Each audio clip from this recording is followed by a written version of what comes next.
Reimagining experiences today, both customer and employee experiences, is an ongoing journey. Sometimes small changes can lead to big differences, and sometimes you get the opportunity to rethink, well, everything. I'm Greg Thomas from Genesis, and welcome to Level Up CX Live, where we discuss the biggest trends and challenges facing customer experience. Joining me today is Amy Sessions, Customer Service Division Manager for the City of Clearwater in Florida. Amy had virtual carte blanche to reinvent the customer and employee experience there, which is an exciting opportunity, but also a potentially overwhelming one. Where do you start? What do you prioritize? We're going to dive into that and more, including why Amy prioritizes the employee experience to help ensure an excellent customer experience. So welcome, Amy. Hi, thank you. So tell us just a little bit about your role, your team, and the work you do there at the City of Clearwater, please. Sure. My role is the Utility Customer Service Division Manager, and that encompasses every aspect of your utilities. So we have, in our one department, we have three little sub-departments, meter reading, billing and collections, and the customer care team, and I oversee the leadership for those three departments. Yeah, and those are definitely important services, right, that everybody in the city wants to know are working well. Mm-hmm. So let's talk a little bit also about your background, because you haven't always been in government service. You spent time working at Disney. How does that experience guide how you think about the customer experience and the employee experience today? Oh, wow. So I started working at Disney in 2004, and I left in October of 2021. So, and I did everything from being a floor agent all the way up into leadership. So the one thing, especially when I worked in guest services, the one thing that we used to always say was crisis averted, magic restored. So because you're the voice of Disney, you are a lot of people's first contact if you're on the sales floor. So you have to remember, even though you've been asked 30 million times when's the 3 o'clock parade, the true answer is it depends on where you're standing. So it's the first time they've asked it. It's the millionth time you've heard it, but it has to sound like it's the first time every time. And that kind of leads me in what I do. It's always the first time, even though I've probably been asked a million times. Yeah, and that's an expression of empathy, right? Like putting yourself in the shoes of the guest and realizing that this is new for them, or this is their first time or only time sort of experiencing something. So when you joined the city, your remit, I think, was pretty straightforward. Not easy necessarily, but straightforward. Improve the customer experience. But you saw this opportunity to do more, and in particular to tackle the employee experience. That can mean a big to-do list and a lot to sort of sort through. How did you think about choosing what you wanted to change? Well, I did first things first. I went straight to the agents. If you could have three things that were, no questions asked, no limit to anything, what would make your job easier? And everybody said the same thing, pretty much. They all wanted updated systems. They wanted something that was easy to use. They wanted stuff that would give them the tools that they need, so that, because sometimes if you don't have what you need immediately right there, even though you're the smartest person in the room, you don't always sound like it. And they wanted to make sure that they were always portrayed that, they knew what they were doing because they were crackerjack. So that was my goal, to get them what they needed.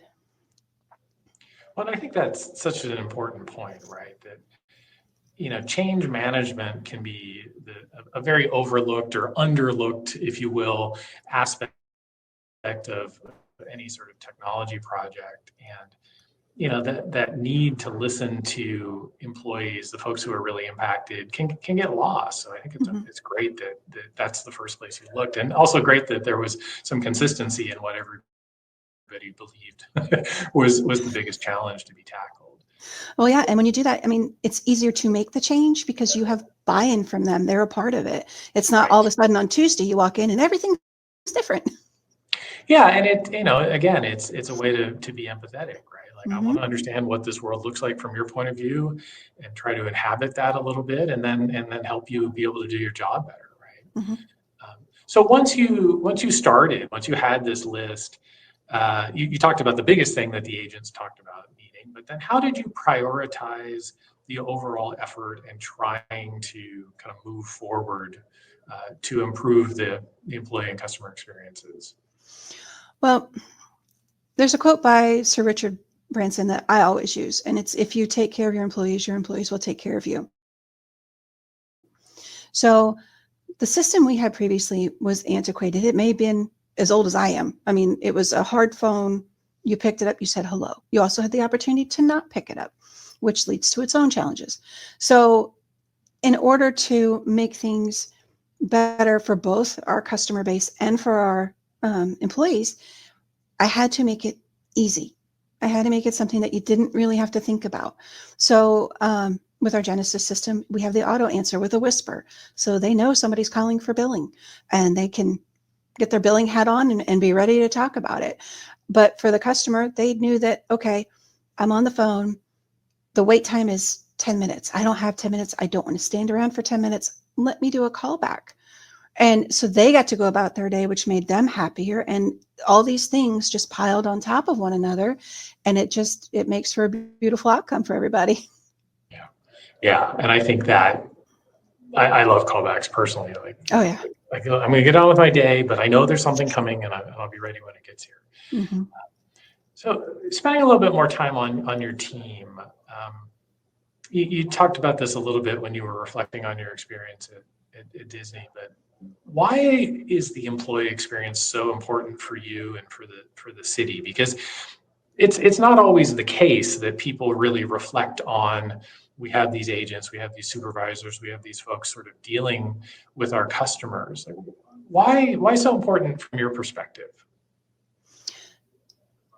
Everybody has to work, right? There are very few who are lucky enough to not have to. So if you have to go to work, I want you to enjoy coming to work. I don't want work to be the biggest pain point or stressor in your life.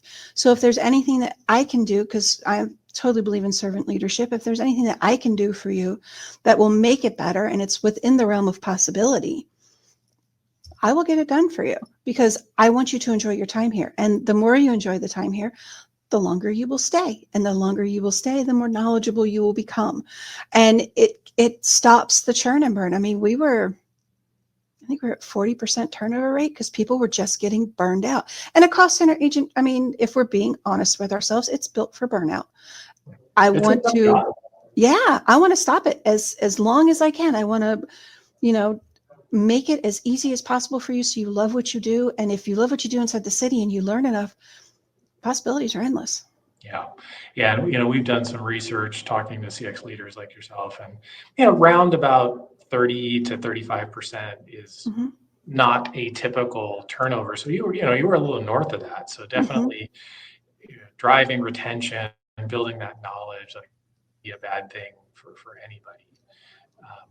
So what are you working on like these days? And you think about what's manifested in how you supported your team, what you plan to do next to kind of keep building on that improved employee experience. There's a couple of things that we're kicking around and I'm, campaigning for.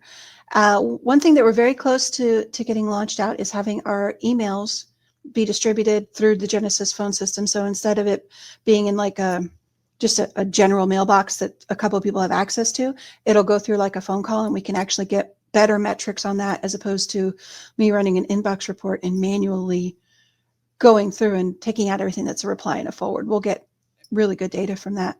And then I am working on convincing the powers that be that Copilot should be one of the next things that we get.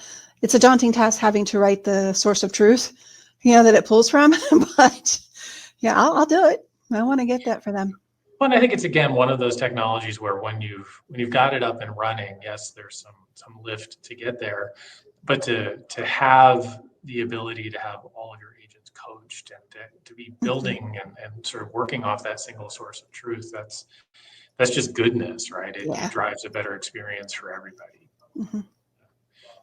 So talk to me a little bit, if you would, about results. So, what improvements have you seen, kind of the employee experience, however you might measure that, the customer experience, as you've been kind of implementing the changes that we've been discussing? Sure. The employee experiences, we've had zero turnover since implementing. We did have, um, well, it wasn't zero, I guess, anymore. We had one who left due to he wanted to work from home. It Yeah. wasn't anything that we had in the company. We just don't have the ability to do that right now with some of Well, us. and 0% is can be hard to believe. So losing one, Yeah, we that lost is, one, so I'm sorry. And then what else are we? So we have that going on. Our stats are all public facing, so they're all on our website for myclearwater.com. It's transparency. I think we're up to 86% is our service level. So 80% of the calls answered in 60 seconds is what we shoot for. We're averaging about 86. fantastic. And then I think our answer time is about 16 seconds. So we through this discovered we have an opportunity with the Spanish line where we need to hire more Spanish agents because that queue is not getting the attention that it deserves and needs. So we're working on that. And then for the customer experience, they know how long they're going to be on the phone. They drop less. Our abandonment rate is less than 3%. Calls to the city manager's office, which used to be common, emails and calls complaining, they don't exist anymore. Everybody is much happier all the way around. And, Yeah. we're really doing some good down there. That's fantastic. I mean, going from a team that might have been perceived as a bit of a problem child to one that doesn't get any complaints. I mean, how could that be bad? Oh, we like it. The city manager brags on us now. So instead of being like, oh gosh, it's utility customer service, she's like, let me tell you about our utility customer service. That's fantastic. And that makes us feel better. So as we sort of wrap up, Amy, you've been doing amazing work. You're driving a successful shift there at the city. If you could give one piece of advice to sort of your peers who are watching this in terms of either being an effective CX leader or how to drive one of these projects in a successful way, what would you say? Don't believe you know everything. Go and ask the people who are dealing with it directly, because what you think you may know, you will be surprised at what you don't know. So always ask the people on the front line, what do you need? What can I do for you? I think this would be helpful. Will it really? And sometimes what I thought would be great, they're going, oh, no, I don't want that. Yeah. So I would do more damage than help. So always ask the end users, what is it that I can get for you to make it better? And they will tell you brutally, honestly, and you can build your list from there because everything's obtainable. Yeah. Well, Amy Sessions, you've touched on some really important things: humility, empathy, servant leadership that all of us could stand to lose from. So thank you so much for joining us today and sharing your expertise and your strategies with us and with our audience. Thank you to all of you for joining. For more on today's topic, you can scan the QR code that's going to come up here on the screen, or you can click the link in the comments to download our checklist on workforce engagement management. Also, be sure to follow Genesis on LinkedIn to get notified about the next episode of Level Up CX Live, new content, and more. You can also sign up for our bi-weekly newsletter. And of course, if you liked it, please like and share today's show. And we'll see you on the next Level Up CX Live. Thanks for watching.